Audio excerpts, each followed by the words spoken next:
this final panel, keynote panel this morning, and the theme is making waste and making waste studies. And before I start, I'd really just like to thank all the organisers of this conference, Patrick, Maria, Marta, and I know I haven't named everyone. I know there are many other people involved. Thank you for a fantastic conference. It's very difficult to run a conference in these dislocated times, but you've managed to generate a real intellectual community and buzz and bring together a wonderful array of papers and panels. So from my perspective, and I think I probably speak for many others, it's been incredibly stimulating, and I thank you all for your work and for generating this wonderful forum around waste studies. Now let me welcome Herve and Zsuzsa, and thank you for your fantastic keynotes that have really focused our attention in very productive ways that I hope we can explore further here in this panel. But before we do that, I just want to outline the impetus for this panel and explain how it will be organised. 15 years ago, I pitched my book, The Ethics of Waste, to several leading publishers. All said that the proposal was very interesting, but that waste was not really an active area of scholarship in the humanities or social sciences. It was too esoteric, and there wasn't a field that the book was speaking into. That was a very bruising and character-building experience that would not happen today. In fact, I usually get asked to write a book on waste about once a year.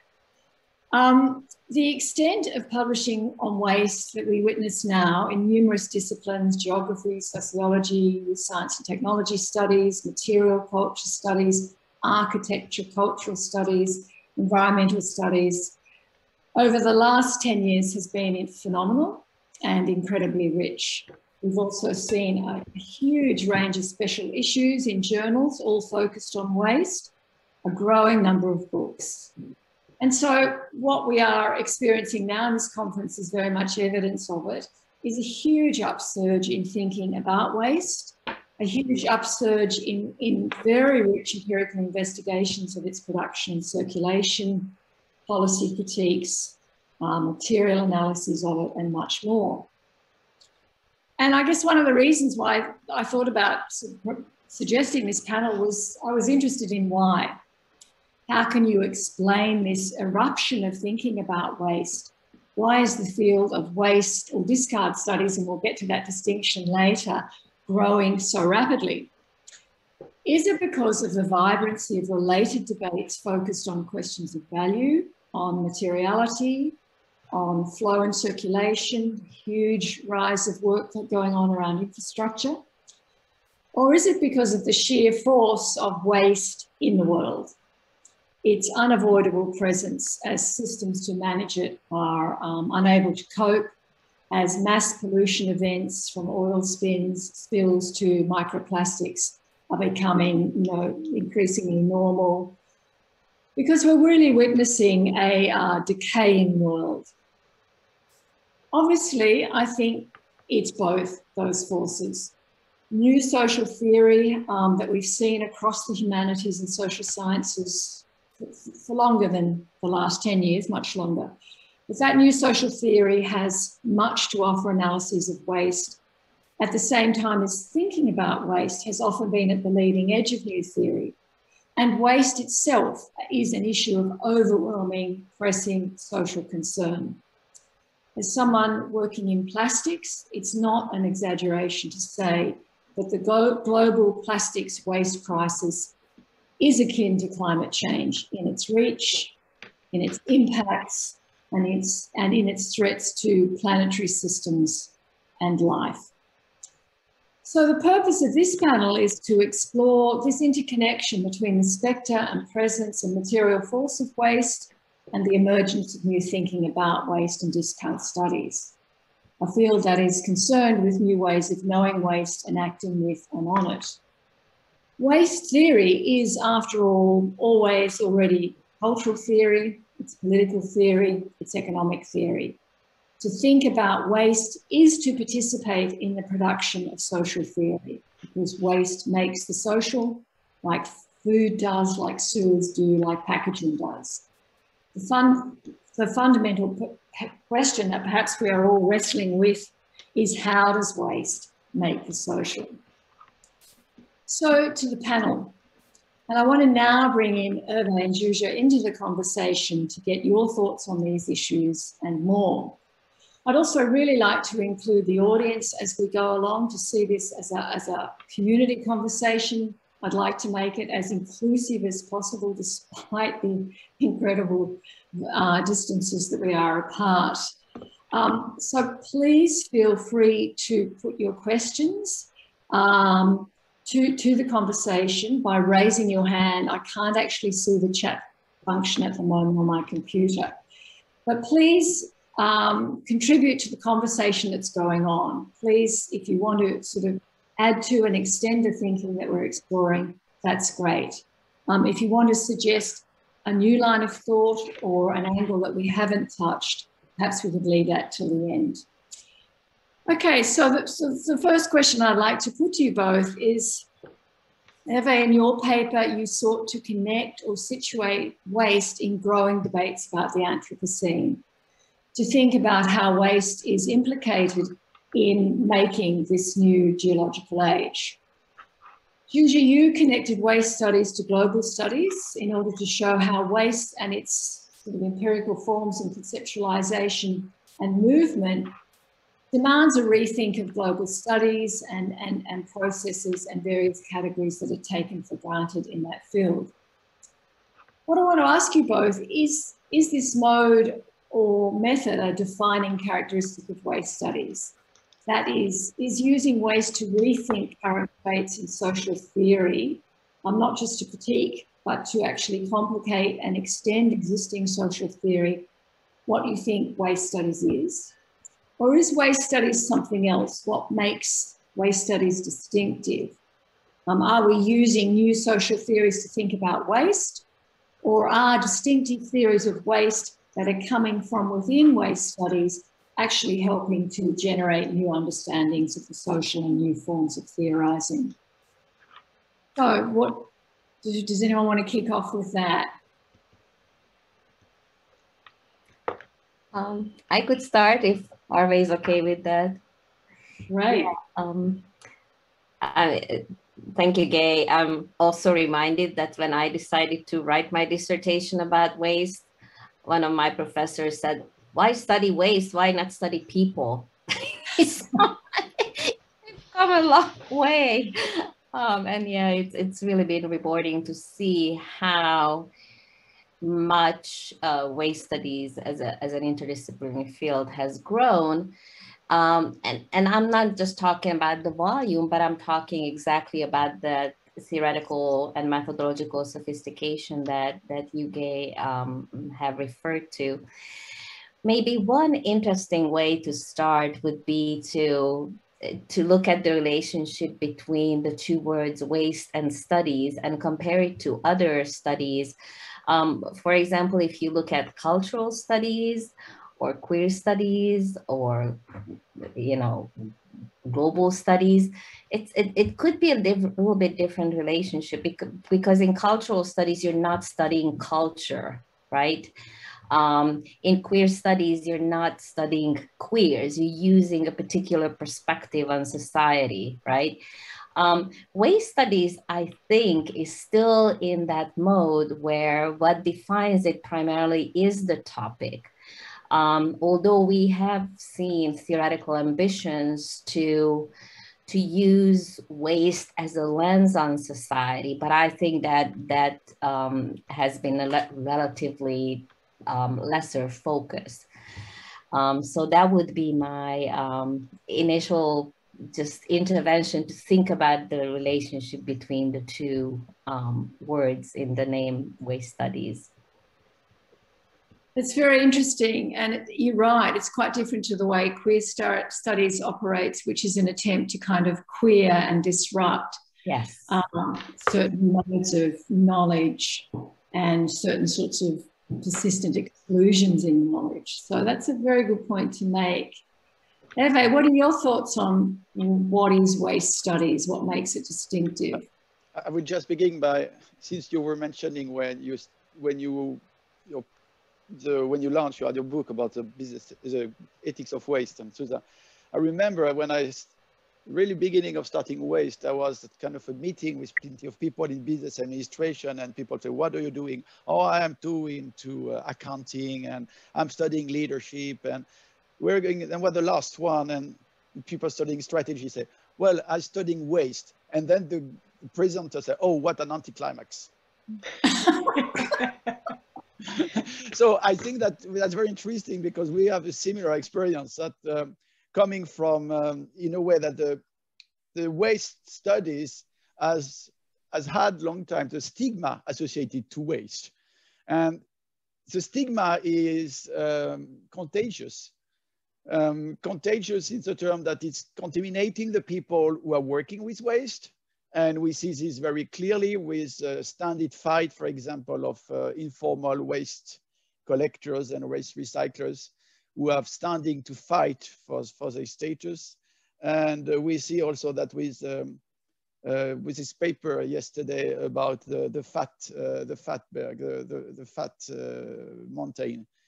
And we see I think that also that the people studying waste, researching waste, have been sort of contaminated by this stigma. But I think that one of the things that we see today with waste studies is that it's sort of, the stigma is going away. I think it's becoming legitimate, and actually one of the good things, there are a few good things, not that many about the circular economy, as to also show the central importance of waste and the study of waste, because it has become central. It has become central, and I think that there are three things which have made it central. The one has been the plastic litter at sea, because this has really been a kind of eye-opener. I think that the greenhouse gases also have been an eye-opener. And I think that the problem that all the countries facing problem with final repository for nuclear waste and the impossibility of finding a solution. I think that in a way, those things have been opening for the necessity to study waste. From this being said, I think that for me, waste is, as you said, Zsuzsa, a lens on society. It's a lens, a way of renewing understanding. I'm coming from management, and studying waste is really bringing into the topic of management something which has been systematically excluded.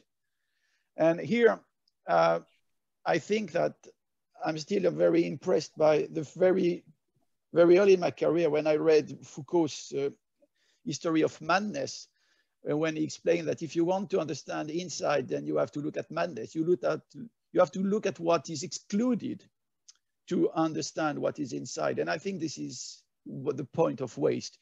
Waste being excluded, by studying waste, studying the mechanism of exclusion, then we understand the inside. Now there is no outside, inside, but I think that was one of the starting points I had, the hidden face of the moon, or the thing that the people don't want to speak about. So I would say that will be the starting point, bringing into those different domains, social anthropology, sociology, management, economy, something which otherwise would tend to be excluded. But yeah, great answers, guys. But just to pick up on that point, Herve, you've also said that waste itself can no longer be excluded now. It is now so present and so controversial and so catastrophic in many senses that you can't sort of marginalize it as an issue for, you know, local government infrastructure or litter or anything like that. It can't be trivialized anymore. Can't be seen as a marginal backroom issue, because it is so present, and like climate change, it is just an unavoidable reality. It's, you know, previous logic of being invisible, of being denied, thanks to various huge socio-technical infrastructures. And that's exactly what waste study has been doing. It has been showing that you cannot keep it out, that there are so many things which are involved. There are the ethical dimensions, there are the economic dimensions, the social dimension, the class dimension. And the whole point of waste studies has been to put this on the agenda and showing that you cannot think waste away. Yes. Here, and it's unavoidable, it's omnipresent, it's dangerous, it's a problem. And I was just sort of trying to provide you with an answer about what happened the last 15 years. Yeah, but on the other hand, both of you have also mentioned that you've used waste to push your disciplines into areas that they have actively ignored: management studies, sociology. I mean, I'm trained as a sociologist. Environmental sociology just didn't exist in my training. So how can you say a little bit more about that? What's happened in your individual disciplines now that waste has emerged as a really sort of lively area of research, as a new intellectual object in many senses?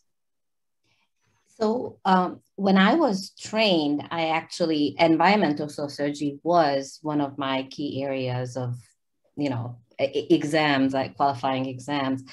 And in the US, this was a somewhat different situation because already from the 80s, you had the environmental justice movement and the coining of the phrase of environmental racism, which was specifically waste related, that is to struggles against toxic waste, landfills, and incinerators that were all in minority or lower class neighborhoods.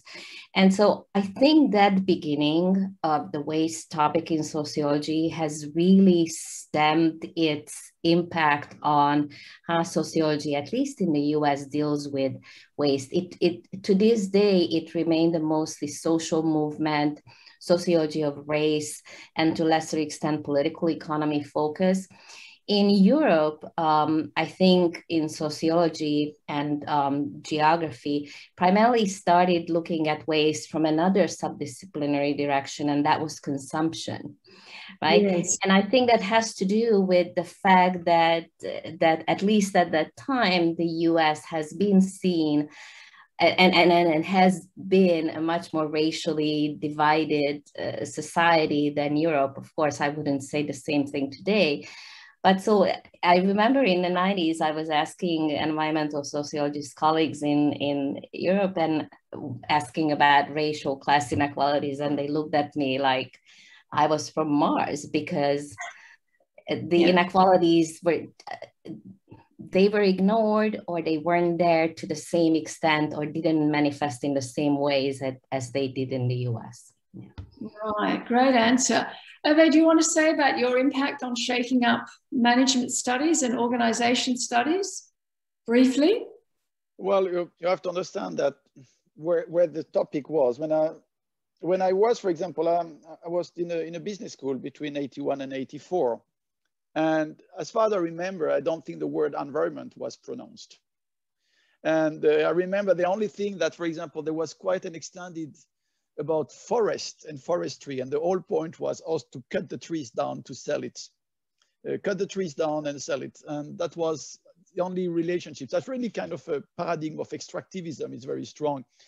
And globally, the environmental interest for the environment in business administration is still quite limited. If you take, for example, one of the largest conference, which is EGOS, I think there are 72 different tracks or sub-teams. And I think that out of 72, there are no more than 3 or 4 which are dealing with the environment. So let's say 5% maybe, and 95% is not. So the impact is anyway not very large. But it has been a way of entering. And for example, together with Alison, we have had about putting the Anthropocene on the map and getting some people interested and creating a meeting place for people who were otherwise very isolated where they are. That's something that the people said all the time. I was alone, but here I have found other people with a similar interest.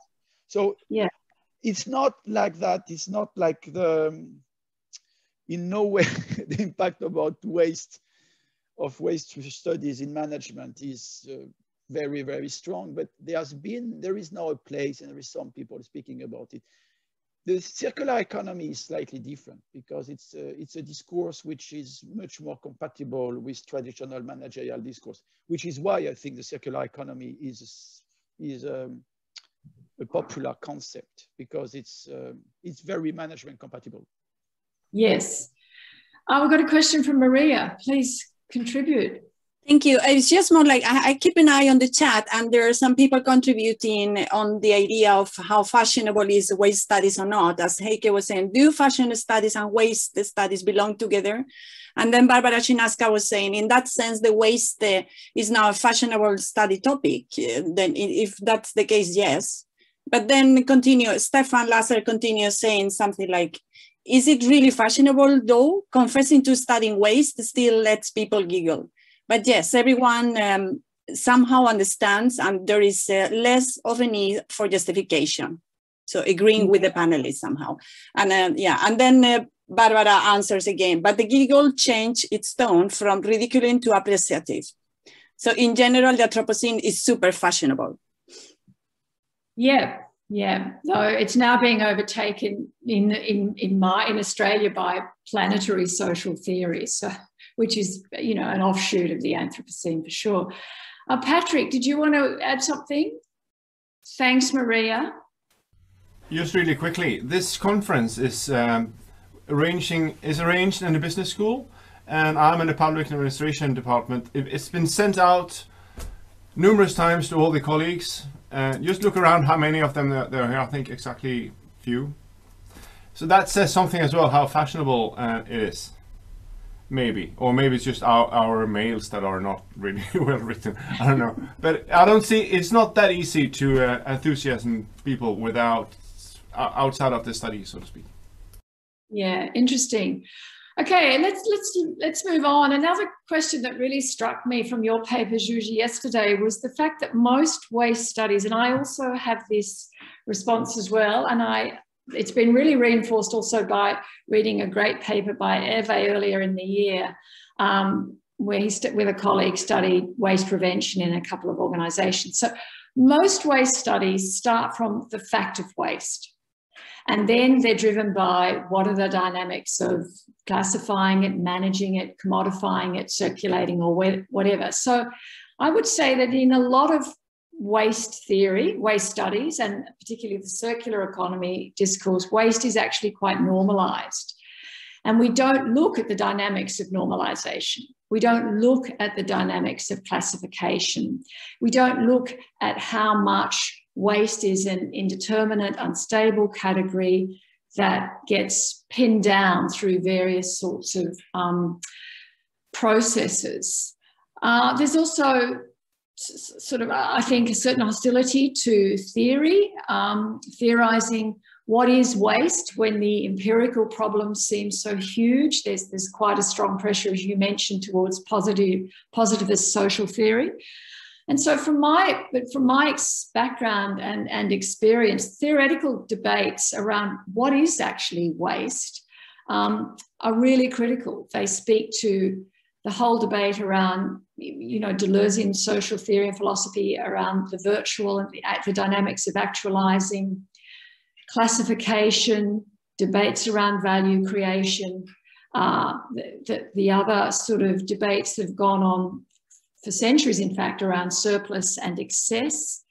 All these, to me, are really important sorts of conceptual questions and tools for understanding how do you actually get to something being classified as waste.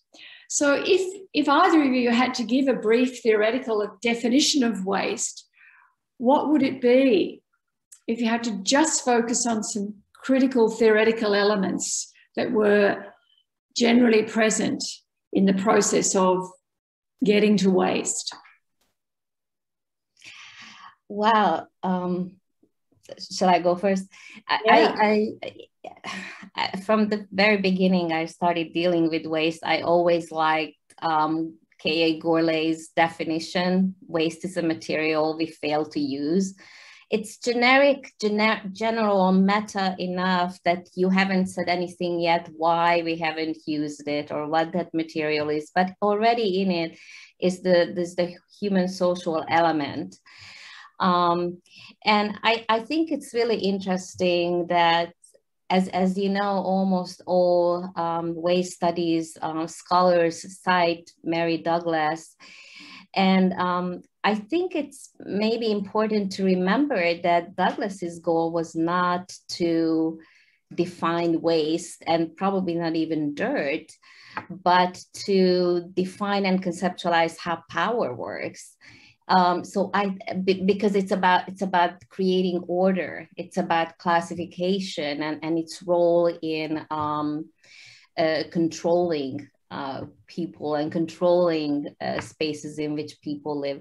So I think it might be important to go back to those kind of more critical social theoretical origins of waste studies. I think initially we had a lot of studies that tried to define what waste is, and then it was only later that we started asking what this definition matters for, right? I mean, definitions are not innocent politically. They always, if you define something a certain way, it's going to invite a certain set of questions, a certain set of methodologies and types of research. So I think it's almost more important than how we define waste as to be very clear about what it matters for. And if we're not just wanting to have a juster distribution of waste, which is what the focus is in the US, but we also want to cut down on the generation of particularly toxic materials, then you also have to ask about the kind of questions that would respond to this definition, why we fail to use certain materials, why we produce particularly toxic materials. Yeah, exactly. Herve, what would you say are your essential elements for theory of waste?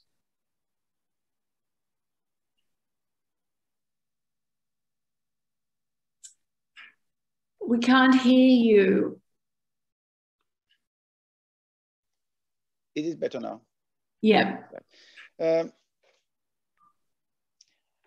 hope you will be able to help me to find who said this before me, because I read it and I cannot track it back and I don't know where. That waste is material plus time.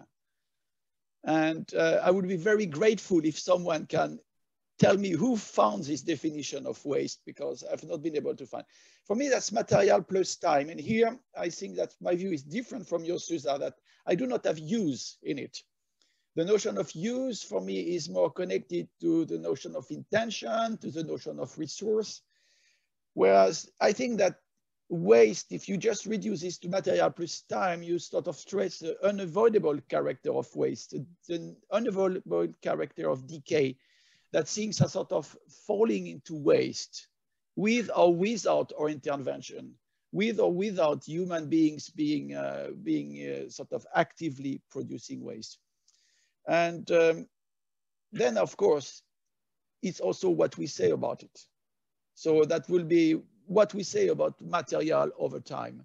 And this material plus time is becoming waste. That's where I start. And that's maybe why I have a larger understanding of waste than just, I would say, the traditional understanding that, for example, the material that failed, the notion of failure, because even if it's not failing, it's becoming waste.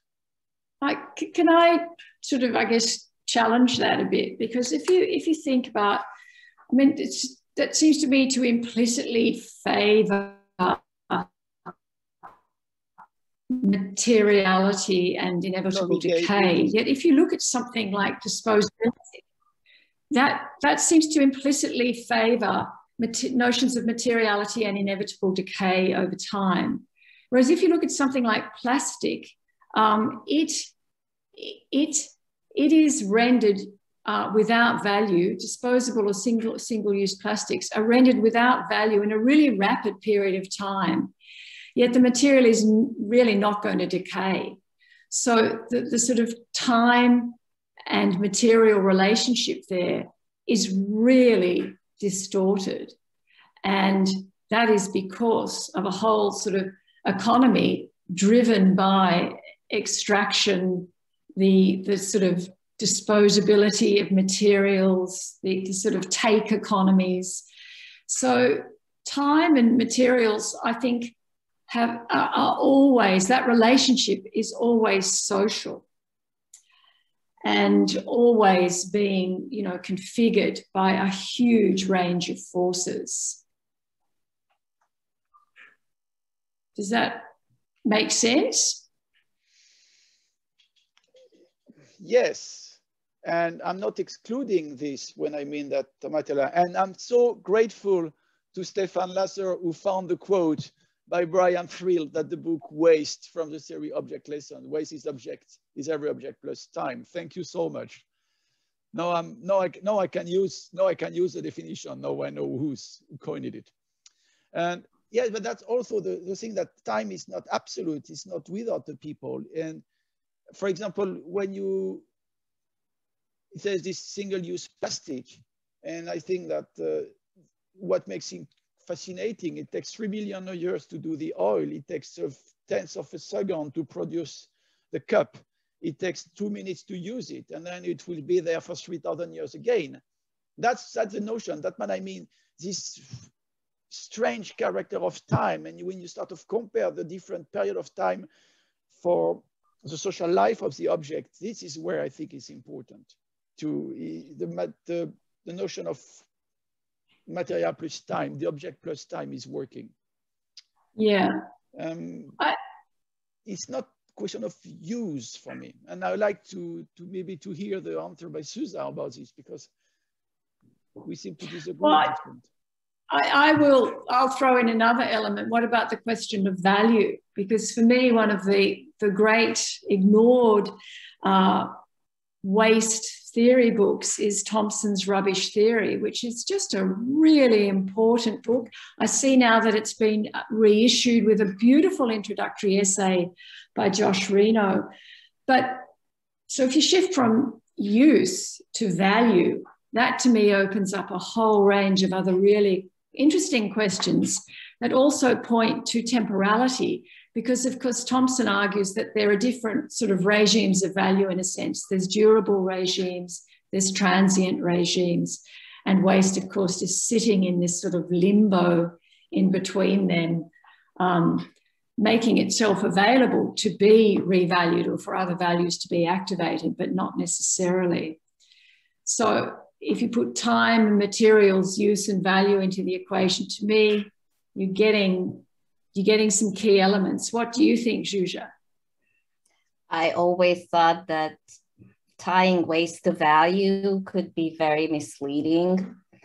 And it limits what we even include in our studies of waste. I mean, it just pick any frivolous consumer good, a key fob or a refrigerator magnet. You know, is that value?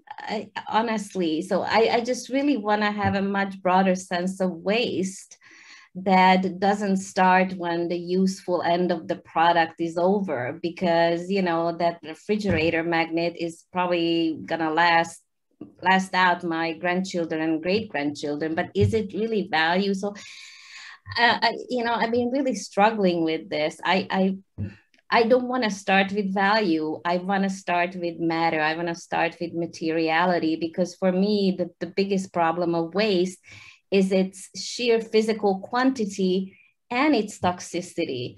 And if we just come back to value, I think those aspects get sidelined and not given sufficient attention.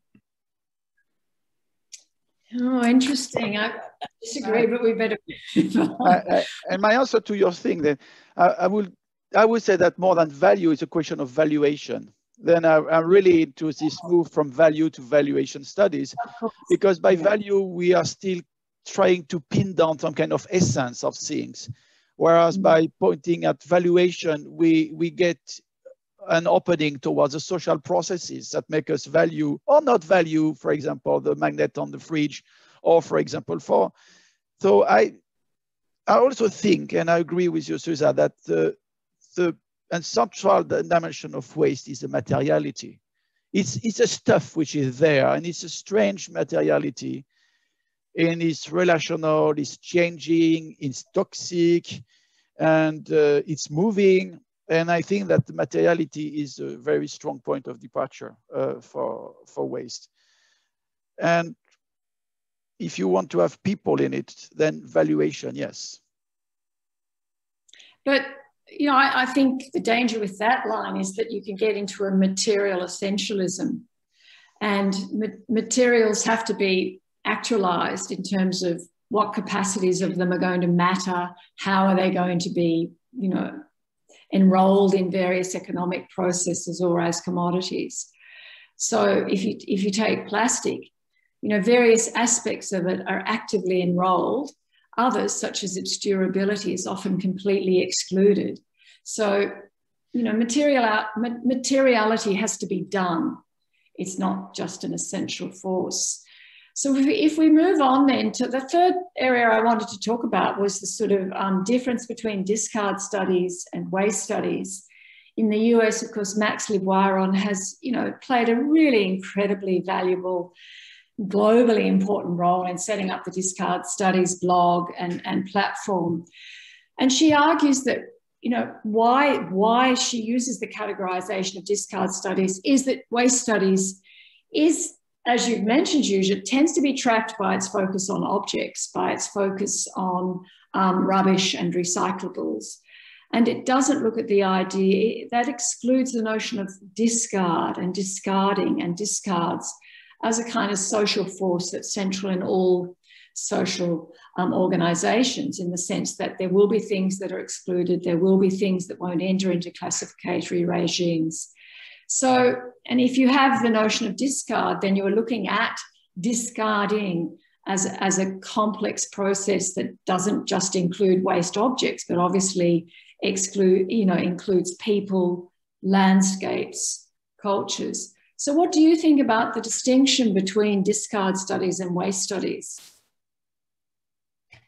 I'm also, you know, really enthusiastic about Max's work, and I just want to point out that her book came out, Pollution as Colonialism. I highly recommend it. I think, I mean, for me, discard studies is very important. And if we go back to what I started with, the relationship between waste and studies, here discard and studies have a different relationship, because you're actually using discard as a lens on society.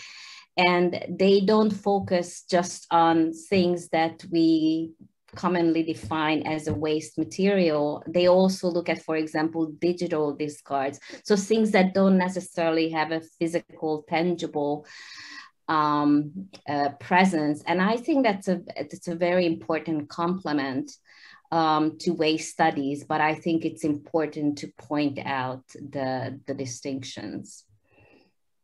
Herve, what do you think about that? I managed to get this. I would just share you one slide, this one, which I think is a central picture. That's, do you see it? Do you have it on the slide?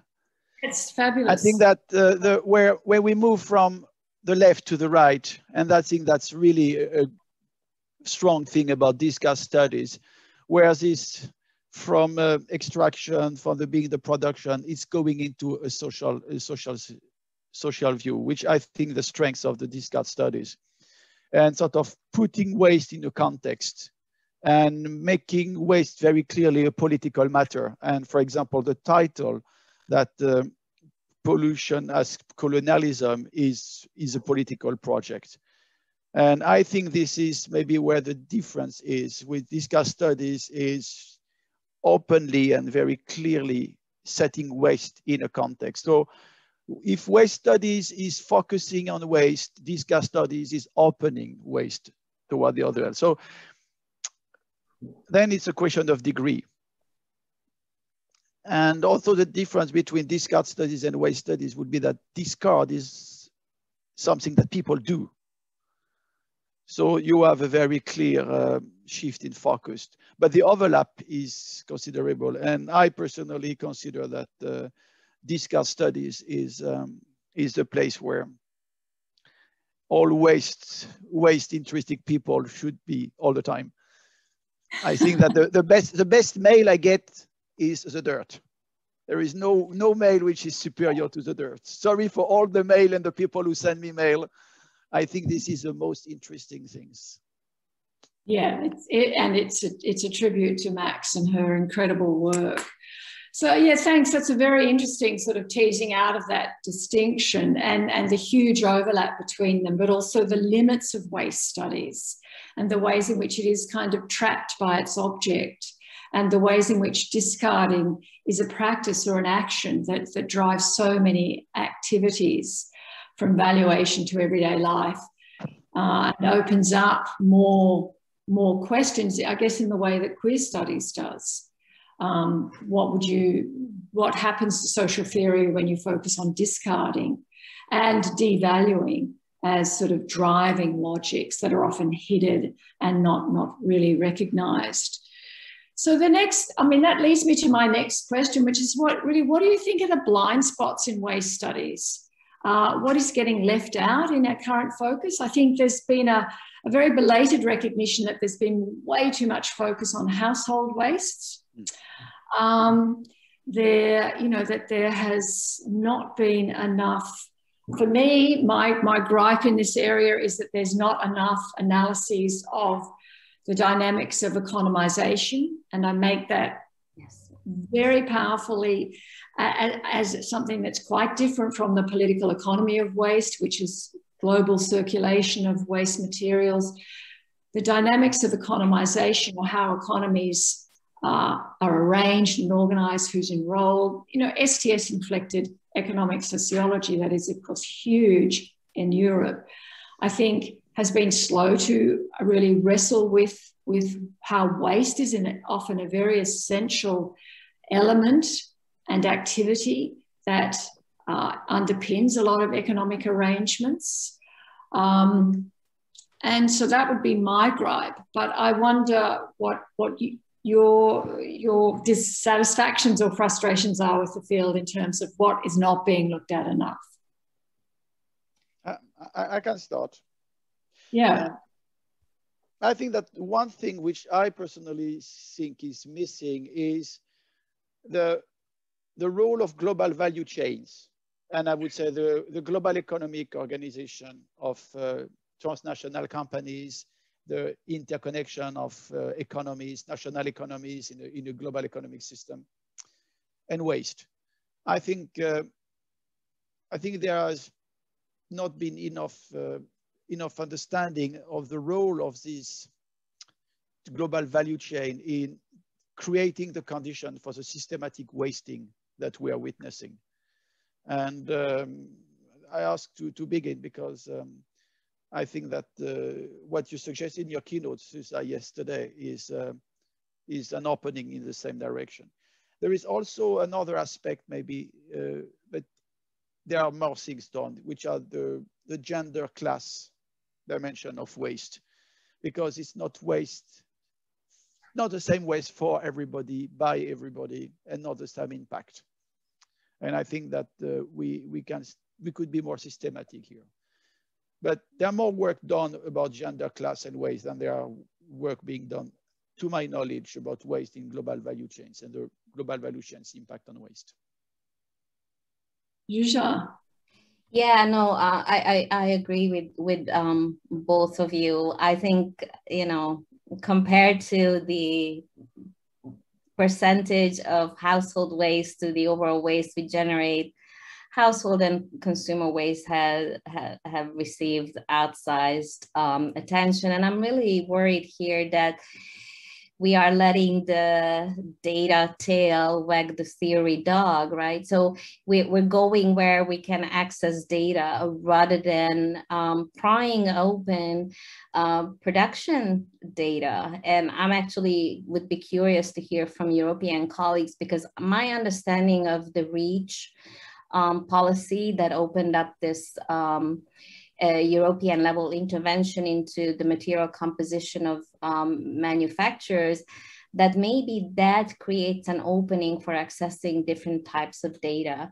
I made this comment yesterday when we were talking about how household consumers are made into experts when they are asked to sort their waste materials in like 10 different places. Yet when citizens or the government approaches government to open up their books about the kind of materials that they use, then often, you know, they're pushed back that they're not experts. So I think we have to work on making data work for us. And I think data is another really problematic aspect in waste studies. And I think we have to appreciate just how hard it is that we're trying to do.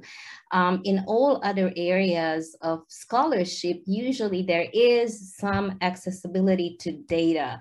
Census, consumer studies, market analysis, you name it.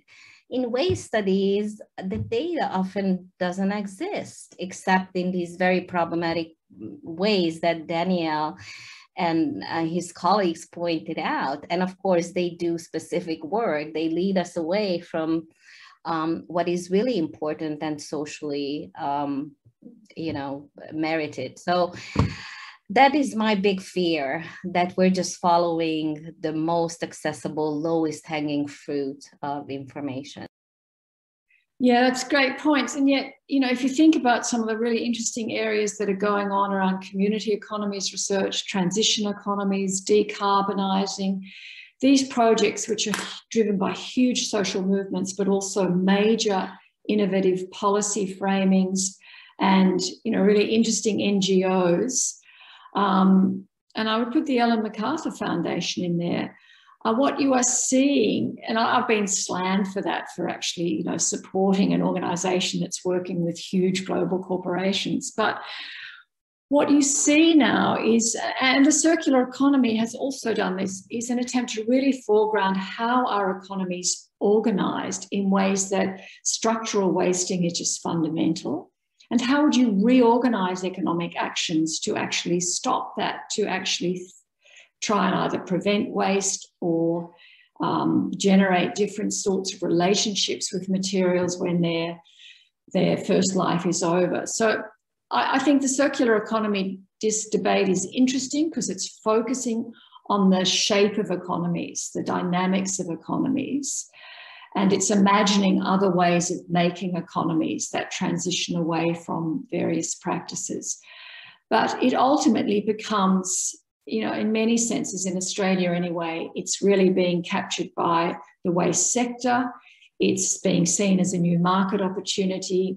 It's really endorsing business as usual in the sense that, you know, there's huge companies swarming around seeing how they can, you know, use waste resources and get government grants to develop new industries with waste materials. So it is not pushing the ways in which we understand economies and the ways in which they need to, you know, recognise and calculate innumerable values, not just economic value, but, you know, ecological value, social value, the ways in which they could incorporate various forms of social innovation that are already out there. So I feel like waste studies is not really getting on board with that. Anyway, Maria has got a question. Yes, more than a question, it's just a comment. I totally agree. How could I about your suggestions about looking critically to those places that are not easy to access. But I also think there is more room for action research, for experimental research, for engaged scholarship as well. And it is possible, and there is people in the room doing fascinating things. I'm looking into Blanca, for example, now, that even from a very critical approach and an STS approach, she's very engaged in many different projects. So, and we need many different kinds of research, but I think that venue of research could also be much more developed. Thank you, great point. Lucy, do you want to throw something in? I think we're running out of time. I was just going to say a very similar point to Maria there, and I put it in the chat, that I am actually finding the circular economy and practitioners who've worked in waste for a long time being really skeptical of it, and a big change to the waste industry is opening them up to some of the conversations and contributions that might come from social science. So suddenly waste is an issue of governance. It's not a practical thing that people are having to deal with. So I'm thinking that you know, a sort of at one level, the discourse around the circular economy is very positive, but when you actually talk to individual people, there's a lot of skepticism within society about whether this is actually achievable and what's happening in changing the waste sector in particular in order to make it achievable. Yeah, well, also changing the production sector. And yet there is also a huge amount of social innovation going on and economic innovation. And you are seeing really diverse economies emerging, working with waste or actively detaching from it. So watch that space. I think we better wrap up. I think we're running out of time. Any other audience questions? I had a few more to get through, but I don't. We've had such interesting conversations, I'm not going to get to them. But does anyone else from the audience want to sort of contribute anything? Or Herve or Zsuzsa, do you want to say anything else to wrap it up? I just want to plug in that we're going to have a Routledge Handbook of Waste Studies coming out next year. So Josh Lepofsky and I are editing it. So look for that. See. Anyone else? Well, let me thank Herve and Zsuzsa. Thank you so much for your thoughts and your wonderful knowledge and background in the field and for huge contributions to building the field. It's actually really nice to reflect on the field, considering it is dispersed. We often feel marginal, and yet the sort of level of thinking and innovative research is phenomenal. So great to have this conversation. Yeah, Herve.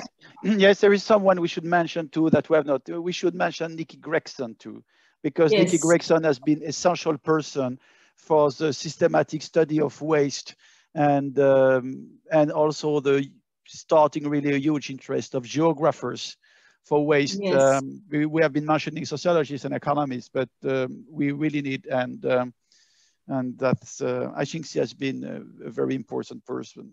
And yes, thank you for other person, Elizabeth Shove too, also has been very important. Those are the names of the people, Gregson, Shove, which should be mentioned at least. Great. Okay. Thanks, everyone. Thank you for being here, and thank you to our wonderful two keynotes for making such a great contribution. It's nice to have that broad reflection.